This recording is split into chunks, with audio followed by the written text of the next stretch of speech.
السلام علیکم ورحمۃ اللہ وبرکاتہ۔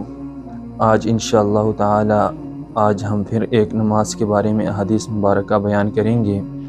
سامعین محترم، حضرت عمر رضی اللہ تعالی عنہ اپنی دور حکومت میں جس وقت حضرت عمر رضی اللہ تعالی عنہ کا حکومت تھا تو اس وقت انہوں نے اپنے افسروں کو ایک خط لکھا، اور اس خط کے اندر کیا لکھا تھا کہ اے حکمراں، اے افسروں، یعنی جو عہدوں پر تھے،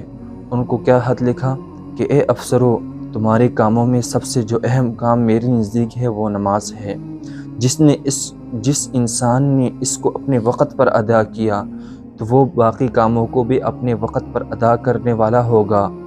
اور جس نے نماز کو چھوڑ دیا تو وہ باقی کاموں کو بھی ضائع کرنے والا ہوگا۔ سامعین گرامی، آج میں اور آپ اگر دیکھیں تو ہم کتنے وقت پر نماز ادا کرتے ہیں۔ اگر ایک انسان کسی کے پاس ملازم ہے، اگر وہاں پر وہ نماز کے لیے جاتا ہے تو کتنا ٹائم لگاتا ہے، آیا وہ نماز پڑھنے کے لیے جاتا ہے کہ نہیں؟ جو انسان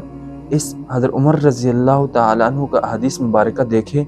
کہ حضرت عمر رضی اللہ تعالیٰ عنہ نے اپنے افسروں کو کیا حکم لکھا ہے،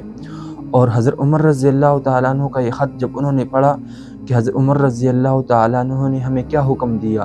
کہ تم میرے نزدیک تمہارے سب کاموں میں سے اہم جو کام ہے وہ نماز ہے۔ جس نے اس نماز کو اپنے وقت پر ادا کیا، یعنی جس نے اس کو اپنے وقت پر ادا کیا پانچوں نمازوں کو، تو وہ باقی کاموں کو نماز کی طرح پورا کرنے والا ہوگا، اور جس نے اس نماز کو ضائع کر دیا، یعنی اپنے وقت پر ادا نہیں کیا، تو وہ باقی کاموں کو بھی اسی طرح ضائع کرنے والا ہوگا، چھوڑنے والا ہوگا جس طرح اس نے نماز چھوڑی ہے۔ سامعین گرامی، اللہ تعالی مجھے اور آپ سب کو اس حدیث مبارکہ پر عمل کرنے کی توفیق نصیب فرمائے، جس طرح کہ حضرت عمر رضی اللہ تعالیٰ عنہ کا یہ خط تھا اپنے افسروں کو۔ وآخر الدعوانا ان الحمد للہ رب العالمین۔